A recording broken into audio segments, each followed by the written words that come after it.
नमस्कार, मी अरविंद शिवाजी पाटील, गाव उपळाई, खुर्द तालुका माढा, जिल्हा सोलापूर. माझा मोबाईल नंबर आहे 70 38 80 26 11. आमची ही ओढीशी 3 या वाहनाची शेवग्याची बाग आहे. हिचं लागवडीचं अंतर आहे 9 बाय 6 फूट. यामुळे एकरी सरासरी 900 ते 950 झाडं बसलेत. या झाडावर आतापर्यंत आपल्याला 80 ते 90 किलोपर्यंत शेवग्याचा माल मिळालेला आहे.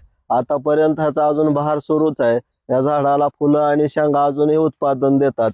त्यामुळे आपल्याकडचा हा जो वाण आहे हा बारमाही शेवगा म्हणून ओळखला जातो. त्यानंतर आतापर्यंत महाराष्ट्रच नाही तर देशभरातील अनेक शेतकऱ्यांनी आमच्या शेवगा शेतीला भेटी दिल्यात. यातून आपल्या झाडावरच्या फुलं शेंगा पाहून त्यांनी बियाणाची मागणी केली. त्यानंतर आपण गेल्या 4 वर्षापासून या प्लॉटमध्ये बियाणाचं तयार करण्याचं काम हाती घेतलंय. बियाणं तयार करत असताना शेतकऱ्याचा दृष्टिकोन आणि शेतकऱ्याला ज्या काय अडचणी येणार नाहीत याची काळजी घेऊन आपण बियाणं बनवलेलं आहे. त्यामुळे बियाणाची क्वालिटी बघून अनेक शेतकरी आपल्याकडे येतात, बियाणं घेऊन जातात आणि वरच्यावर बियाणाची मागणी वाढतच आहे. त्यानंतर आपण फक्त बियाणंच विकत नाही तर शेतकऱ्यांना लागवडीपासून विक्रीपर्यंत सर्व मार्गदर्शन वेळोवेळी त्यांचे अपडेट आपण घेतो. त्यामुळे त्यांना जे काही त्यांचं जे स्वप्न आहे शेवगा लागवडीतून की बाबा आपल्याला अपेक्षित उत्पादन त्यांचं जे ध्येय गाठण्यासाठी आपण त्यांना सर्व मदत करतो. त्यानंतर आपण एक शेवगा लागवड ते निर्यात नावाचं पुस्तक लिहिलंय. हे लिहिण्यामागचं कारण गेल्या 20 वर्षापासून आपण शेवगा शेतीमध्ये काम करतोय. ज्यावेळेस आम्ही शेवगा लागवडीला सलग बाग म्हणून सुरुवात केली त्यावेळेस लोक शेवगा बांधावर सुद्धा लावायला तयार नव्हते. त्यावेळेस पासून आपण शेवगा लागवडीमध्ये काम करतोय. पण स्व अनुभव घ्यायचा म्हणलं की काय चुका होतात, काही अनुभव येतात. मग हे अनुभव शेतकऱ्यांना खर्चिक होऊ नये आणि कमीत कमी खर्चामध्ये शेवग्याचं उत्पादन घेता यावं म्हणून आपण हे शेवगा लागवड ते निर्यात नावाचं हे पुस्तक लिहिलंय. हे पुस्तक लिहित असताना अनेक गोष्टींची सगळी काळजी घेऊन ज्या काय अडचणी शेतकऱ्यांना येतात त्या सगळे मुद्दे आपण त्या पुस्तकात लिहिल्यात.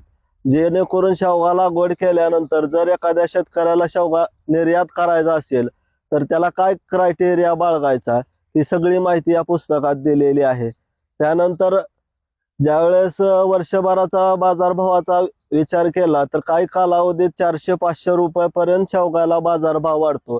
त्यावेळेस शेतकरी काय करतात, बिया लागवड करण्याऐवजी त्यांची रोपाला जास्त पसंती असते.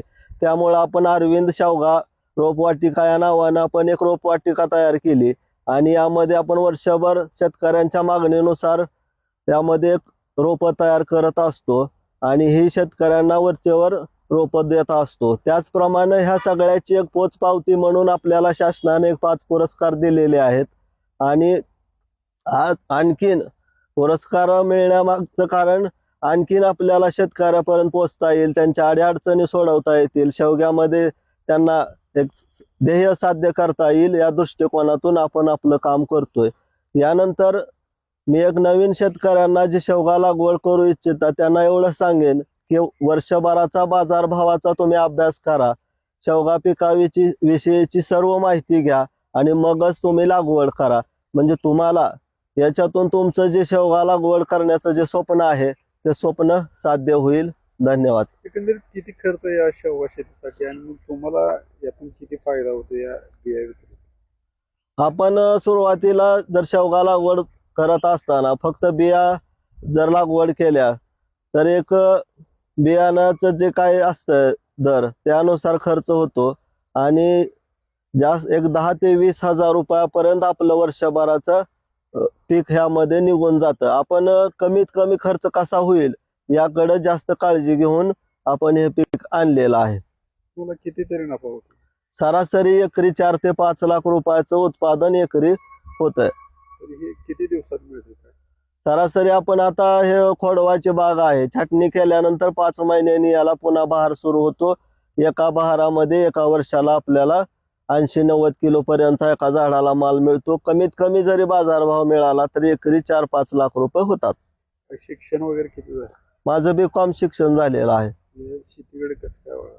शेतीकडे आमची पहिली परिस्थिती जर विचारात घेतली तर आम्ही अगोदर 4 पत्र्याच्या घरात साईडनं तुराट्याचा कूड असणाऱ्या घरात आम्ही राहत होतो.